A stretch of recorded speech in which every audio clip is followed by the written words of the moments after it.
Hey everyone, and welcome to this deep dive. We're going to get really specific today and focus on how to boost your personal productivity Yeah, for actual lasting growth. exact. Not just, Yeah. checking off more things from a to-do list. Right. It's not about just cramming more into your day. Right. That's the old way of thinking about productivity. And what's really interesting is that's kind of how people misunderstand productivity. Yeah. It's really all about intentionality Mm-hmm. and working smarter, not harder. And I think this deep dive is going to unpack that really well. Yeah, I think that's a great point, and aligning those efforts with what really matters to you. Yeah, what matters to you? Yes, exactly. It's so personal. Yes, and one of the sources that we were looking into had such a great way of putting it. Oh yeah. Productivity is personal. Yeah. There is no one-size-fits-all It's solution. exactly. But this deep dive is all about guiding you to uncover what truly works best for your own unique goals and style. Yeah. Love that. All right, so let's unpack this idea of redefining productivity. Okay. One source really caught my eye, Yeah. and it talked about how the concept of productivity itself has evolved over time. Oh, interesting. It used to be all about maximizing output, like a Right. factory churning out widgets. There's more. Yeah. More is better. But now it's shifting towards a more holistic view Yeah. that emphasizes quality and purpose Yes. and well-being. And it's interesting how that kind of mirrors how we view work in general in our lives. Right. We're moving away from that idea of work as simply a means to an end. Exactly. Just to make money or whatever it is. Right. But more, how can I find meaning in my work and Mhm. really use my skills and talents to make a difference? Yes. And I think a lot of people listening are also looking for ways to find more meaning in their work. Totally. So before we jump into specific strategies, Okay. let's take a moment to reflect on what productivity truly means to you. What does that sculpted life look like? What Yeah. are you trying to create with this powerful tool of productivity? Yeah, that's a great question to reflect on because it's going to help us, I think, as we go through these techniques and approaches. Yeah. Because like we said, what works for one person may not click with another. Yeah. So it's really about finding that perfect fit for your individual goals and values and style Exactly. and how you like to work. I love that. Yeah. So speaking of techniques, Okay, let's do it. I love a good actionable hack. I know you do. And one that popped up consistently in the sources was the 2-minute rule. Yeah. This one is so Hey, quick, simple, Kenny. yet so effective. Yeah, tell me more. If you can do a task in under 2 minutes, Mm-hmm. do it right now. Do it. Don't even add it to your to-do list. I love that because it's amazing how these tiny little things can accumulate Yes. and create that mental clutter, Yes. like replying to a quick email, putting away a couple of dishes. Yeah. It really can weigh on you Right. if you don't take care of it right away. Right. And it prevents that feeling of being constantly behind. Yes, constantly behind. So now another hack I'm a huge fan of is the Pomodoro technique. Okay. The one where you work for 25 minutes, Mhm. take a short break, and repeat. Yeah. It's all about building in those structured work sessions and breaks. I love this technique because it really emphasizes the importance of rest and rejuvenation. Yes. And, those short breaks, they're not about just, checking social media. Right? It's about giving your brain a chance to reset and preventing that dreaded burnout Yes. and actually boosting your focus and productivity in the long run. Yeah. It seems counterintuitive, right? It does. Like taking breaks will make you more productive. Right. But it really does. Yeah, it's like that saying, sometimes you need to slow down to speed up. That's good. So now imagine this. You clear your mental clutter with the 2-minute rule. Then you dive into those focused work sessions with the Pomodoro technique. And what a powerful combination. Powerful combination for sure for maximizing your time and energy. Exact. Now, these hacks are fantastic for those immediate wins. Yes. But the sources we're diving into really emphasize that it's the sustainable habits Yes. for long-term growth. That's where the real magic happens. Yes. It's not about the quick fixes. Right. It's about cultivating a lifestyle Yeah. that fuels your productivity goals. It's like the difference between sprinting and running a marathon. Ooh, I like that. Right. Yeah, You need that sustainable energy to go the distance. for sure. So one habit that stood out to me was journaling.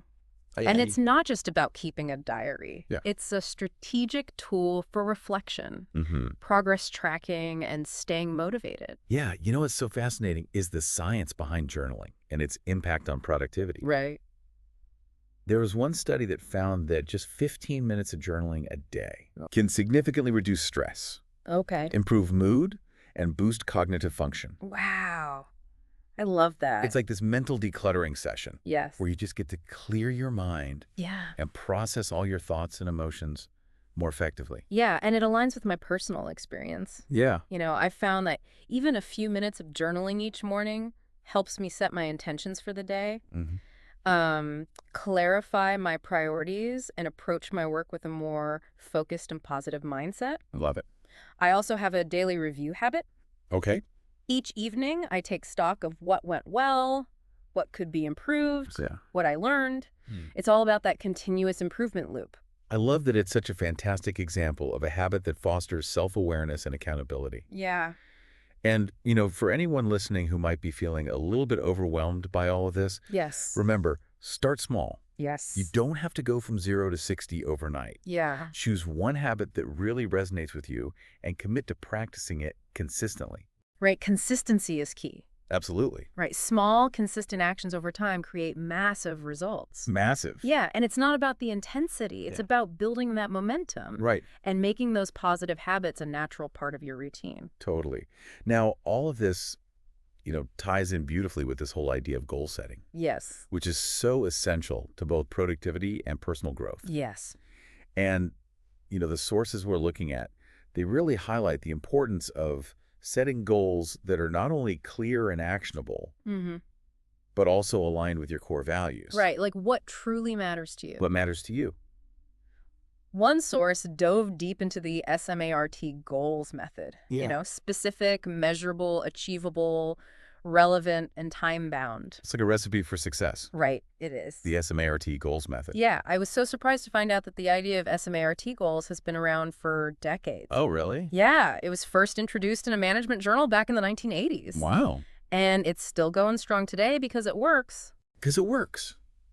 That's why it's a timeless framework. It is. Because it really helps you move beyond those kind of vague aspirations and actually create a concrete plan of action. Right. And each element of that SMART framework really plays a crucial role in making sure that your goals are well-defined, Yeah. actionable, and ultimately achievable. I love the idea of creating a goal hierarchy. Oh, yeah. Tell me more. So break down your big, ambitious goals Mm-hmm. into smaller, more manageable milestones. I love that. Yeah, this makes the journey feel less daunting. Right. And it helps you track your progress more effectively. Right. It's like those progress bars you see on a computer screen. Exactly. Each step completed gives you that sense of accomplishment. Yes. Keeps you motivated. I love that visual. Think of it as climbing a mountain. Okay. Instead of focusing on the summit, which can feel overwhelming, you break it down into these smaller base camps Yes. along the way. I love that. And each base camp represents a milestone achieved, Yeah. bringing you one step closer to that ultimate goal. Okay, so let's bring this to life. Okay. What's one goal you've been putting off, maybe because it feels too big or challenging? I'm curious to hear what our listeners are working towards as well. Yeah. And how can we help them break that goal down into smaller, more manageable steps that feel less intimidating Yes. and more achievable? I love that. This simple shift in perspective can be so empowering. Now let's talk about a trend that's been making waves in the productivity world.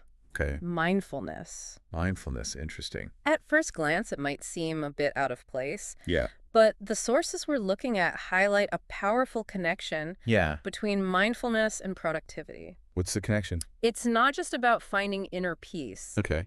It's about sharpening your mental focus and attention. So it's not about emptying your mind or Right. spending hours in meditation. Right. It's about bringing your attention to the present moment, Yes. even in short bursts, Yeah. and training your mind to focus on what truly matters. Okay, so I have to admit I was a bit skeptical about mindfulness at first, Okay. but I decided to try incorporating just 5 minutes 5 of minutes. mindfulness meditation into my daily routine. Wow. And you know what? Yeah. It's made a huge difference in my ability to stay focused Really? and avoid getting sidetracked by distractions. So it's like mental training for your attention span.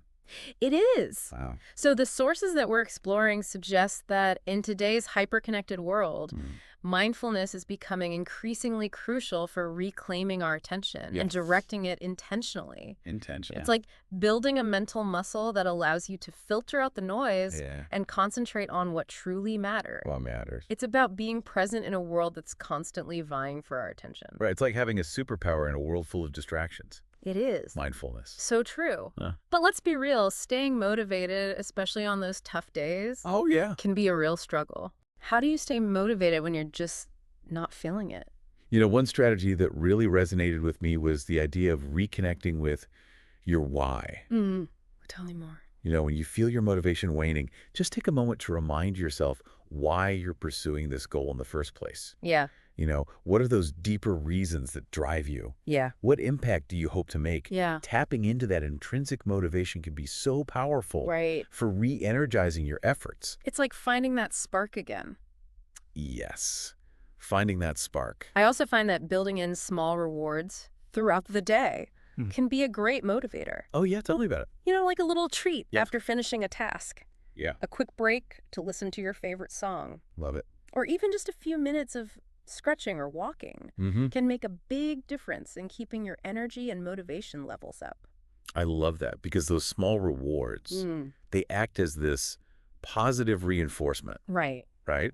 Reminding you that you're making progress and that your efforts are paying off. Yes. It's a way of celebrating those small wins along the way, Yes. which can be so motivating when you're tackling a larger project or goal. Exactly. And on that note, Okay. we'll wrap up part 1 of our productivity deep dive. Or- We've covered a lot of ground Yeah. from redefining productivity Yeah. and exploring powerful hacks to understanding the importance of sustainable habits, setting smart goals, and even harnessing the power of mindfulness. Mindfulness. But this is just the beginning. Yeah, just the beginning.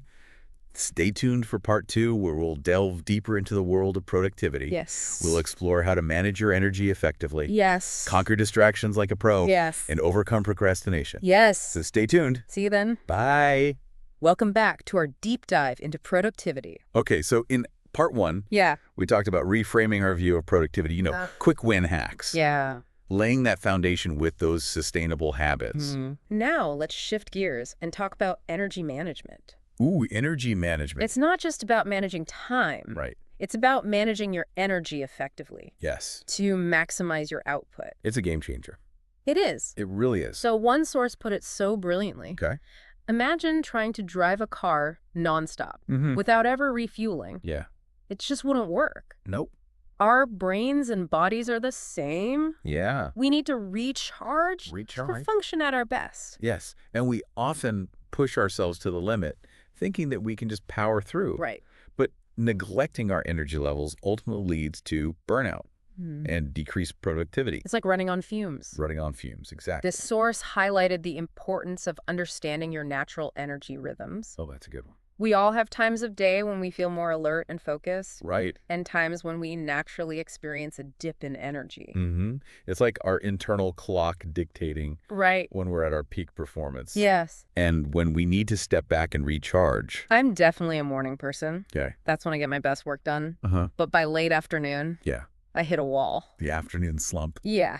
So recognizing those patterns has been huge for me Yeah. in terms of planning my day more effectively.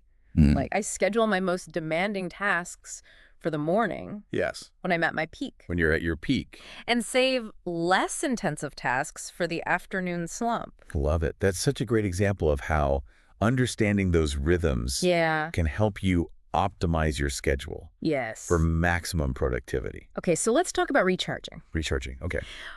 What are some of the strategies you found helpful for replenishing your energy? One source really emphasized the importance of getting enough sleep. Yes. It sounds so basic, Right.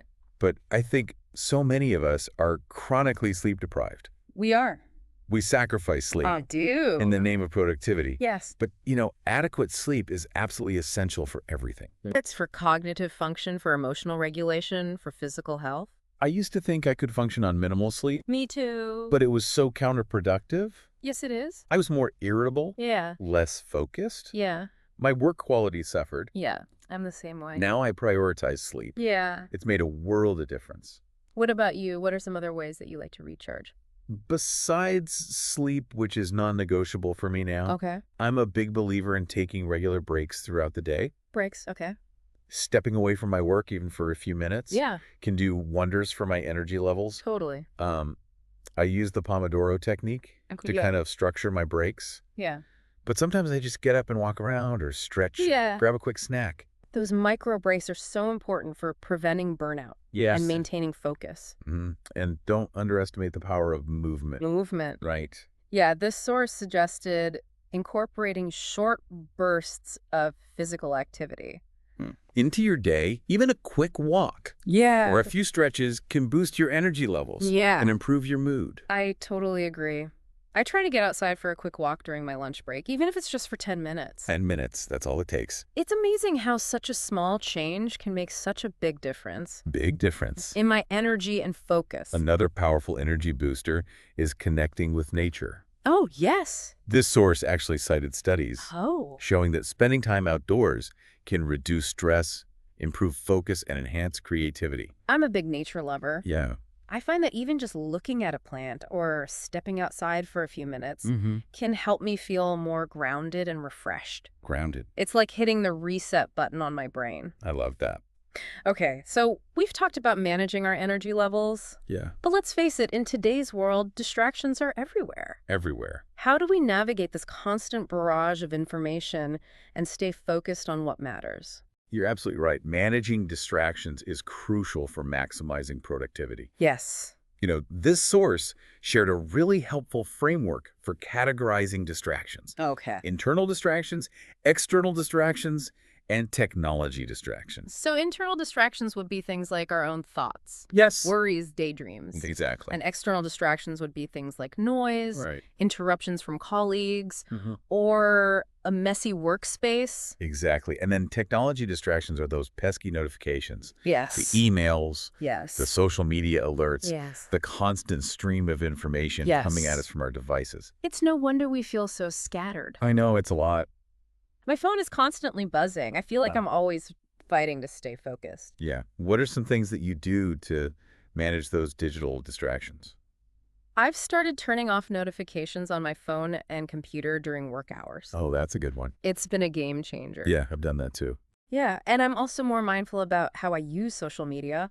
I schedule specific times to check it Okay. rather than letting it interrupt my workflow throughout the day. Yeah, this source also talked about using website blockers Oh, yeah. to prevent yourself from getting sucked into those time-wasting websites. Oh, I need to try that. Yeah. I have a few websites that I tend to get lost in, Here we help you. and it can really derail my productivity. It's like setting up guardrails for your online activity. I love it.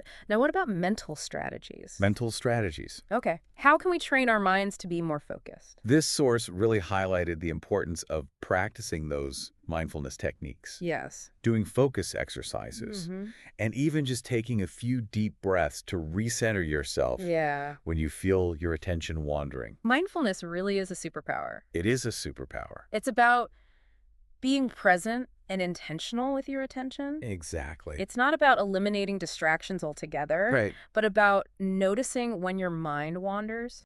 And gently guiding it back to the task at hand. Gently guiding it back. Okay, now let's talk about another common productivity challenge. Okay. Procrastination. Procrastination. We've all been there. We've all been there. Sometimes the task at hand just feels so overwhelming or daunting Yeah. that I just avoid it altogether. This source actually dove into the psychology of procrastination, Okay. suggesting that it's often a way of coping with uncomfortable emotions. Oh, Fear of failure, okay. perfectionism, Mm-hmm. anxiety, or even boredom. That makes a lot of sense. Yeah. I know that I tend to procrastinate when I'm feeling insecure Yeah. about my ability to complete a task Mm-hmm. or when I'm worried about not doing it perfectly. Yeah. You know, one strategy I found incredibly helpful for overcoming procrastination is breaking down those large tasks Okay. into smaller, more manageable chunks. Yes. This just makes the task feel less intimidating Right. and easier to get started on. It's like eating an elephant one bite at a time. One bite at a time. I love that. I also like to set deadlines for myself, even for small tasks. It creates a sense of urgency, helps me stay on track. Deadlines can be incredibly motivating, Yes. but I think it's important to set realistic deadlines, Yes. that you can actually meet. Right. Otherwise, you're just setting yourself up for more stress Yeah. and more procrastination. Another strategy that I found helpful Yeah. is identifying my procrastination triggers. Triggers. What are those situations or environments Mhm. that tend to lead me to procrastinate? Okay. Once I know what my triggers are, I can start to develop strategies for avoiding them. That's such a good point. For example, if you know that you tend to procrastinate when you're working in a noisy environment, Mm-hmm. try finding a quieter place to work Right. or use those noise-canceling headphones. Yeah. It's about being proactive and Yeah. creating an environment that supports your productivity goals. Right. Or if you know you get sucked into social media when you're supposed to be working, Oh, use a website blocker use a website blocker. to prevent yourself from accessing those sites during your work time. It's like giving yourself a digital timeout. I love that. Now, before we wrap up part 2, Okay. I want to emphasize that productivity isn't about being perfect Mm. or working nonstop. Right. It's about finding what works for you, Yes. building those sustainable habits, and creating a lifestyle that supports your well-being and success. So true. We've covered a lot of ground in this part, from managing our energy and conquering distractions Yeah. to overcoming procrastination. But remember, it's all about progress, not perfection. Progress, not perfection. We'll be back in part 3 to explore the importance of self-care, Okay. setting boundaries, and embracing imperfection Love it. on your productivity journey. So stay tuned. All right. Welcome back to the deep dive. We're wrapping up our exploration of productivity today Yeah. with something that's so crucial, but I feel like it's often overlooked, Yes. and that is self-care. Self-care, yes, it might seem a little counterintuitive, right? Yeah. To say that, taking care of yourself is actually essential for sustained productivity and growth. Right. But it really is, Yeah. it's like sharpening the saw. Okay, I like that. Tell me more about that. Well, you can't keep sawing wood effectively if Mhm. your saw is dull, right? Right? You need to take time to sharpen it, Yes. to make sure that it's working at its best. And it's the same thing with our minds and our bodies. Mhm. We need to take time to rest, recharge, Yeah. and engage in activities that nourish Yes. our mind, body, and spirit. So true. It's essential for maintaining our energy and our focus. Yes. So think of self-care as preventative maintenance for your productivity. I love that. And, we often feel pressured to push ourselves to the limit, We do but neglecting self-care ultimately leads to burnout. burnout, Yes. decreased productivity, Yeah. even health issues. Yeah, it's like running your car on empty Yes. until it finally just breaks down. Right. Okay. So let's get practical. Yeah. What are some self-care strategies Right. that our listeners can incorporate into their lives? It really is about, listening to your body and your mind. Mm-hmm. This source recommended a variety of different strategies. Okay. Things like getting enough sleep, eating nutritious foods, Right. exercising regularly, spending time in nature, Yes. connecting with loved ones, Yeah. and engaging in hobbies or activities that bring you joy. Right. It's finding those things that nourish you personally Yes, and making it a non-negotiable part of your routine. exactly. And Yeah. it doesn't have to be anything grand Right. or time-consuming. Right. Even small acts of self-care, like Yeah. taking a few minutes to meditate or reading a chapter of a book Yeah. or taking a relaxing bath. Yes. These little things can make a big difference. They really can. And I love that you said making it a non-negotiable part of your routine. Yeah. So it's about being intentional, Intentional, yes. about scheduling it into your day, just like you would any other appointment. Put it on your calendar. Yes. Treat it with the same level of commitment I love that. as you would a meeting with your boss. Okay, now let's talk about boundaries. Boundaries, yes. This involves learning to say no Yes. to requests or commitments that Yeah. drain your energy or time, Yeah. and protecting your personal space and time. It's about creating that healthy balance Yeah. between our work lives Mhm. and our personal lives. So how do we get better at setting those boundaries? Because I feel like that can be so tough. It can be tough, especially in today's always-on culture Yes. where, we feel this pressure to be available 24/7. All the time. But this source actually offered some helpful tips. Okay. Communicating your limits clearly and assertively. Yeah. Being consistent with your boundaries. You're right. And not feeling guilty about saying no. I love that. It's about recognizing that saying no to some things actually allows you to say yes Yes. to the things that truly matter. Yeah. Yes. And it's also important to remember that setting those boundaries is a process. Yeah. It takes practice and refinement over time. It does. We might not always get it right, Right. but it's about learning and adjusting as we go. Absolutely. And it's about being kind to ourselves as we navigate this process, Yeah. Yes. Setting boundaries is a form of self-respect. I love that. Okay, so last but not least, I want to touch on embracing imperfection. Embracing imperfection. Okay. We often strive for perfection Yeah. in everything we do, but this can actually be a recipe for stress, The stress. anxiety, Yep. and ultimately procrastination. Procrastination, because perfectionism is a trap. It is. This source really highlighted the importance of shifting our mindset from perfectionism to progress. Progress, not perfection. Yes, it's about focusing on making progress towards our goals, rather than getting caught up in the pursuit of this unattainable ideal. And I think this is where the self-compassion comes in. Yeah. We need to be kind to ourselves. Yes. Acknowledge that we're all works in progress. We are all works in progress. And celebrate those wings, big and small. Celebrate the wins, yes. Along the way. It's about embracing the journey. Yes. With all of its imperfections. Yep. And recognizing that, growth is a continuous process. Yes. Mistakes are inevitable. Yeah. That's okay. Right. That's how we learn and grow. So as we wrap up this deep dive into productivity, let's recap some key takeaways. Okay. We started by redefining productivity, moving beyond that idea of simply getting things done to embrace this more holistic approach that prioritizes purpose, quality, and well-being. I love that.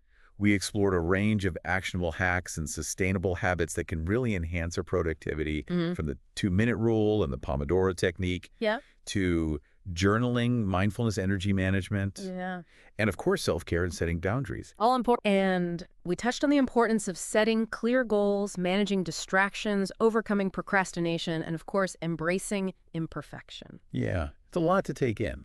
It is. But the key is to, find what resonates with you. Yes. And start small. Yes. Productivity is not a destination. It's a journey. It is. It's about finding what works for you, experimenting, adapting, and continually refining your approach. I love that. It's about using productivity as a tool to create a life that you're excited about. Yes. A life that aligns with your values, your goals, and your overall well-being. We hope this deep dive has provided you with valuable insights and inspiration to enhance your own productivity journey. Yeah. And remember, it's not about being perfect. No. It's about making progress. And creating a life that you are truly excited about. Absolutely. So thank you for joining us. Thank you. On this deep dive into productivity. Yes. And we wish you all the best I do. on your journey to greater effectiveness, fulfillment, and success. Bye-bye.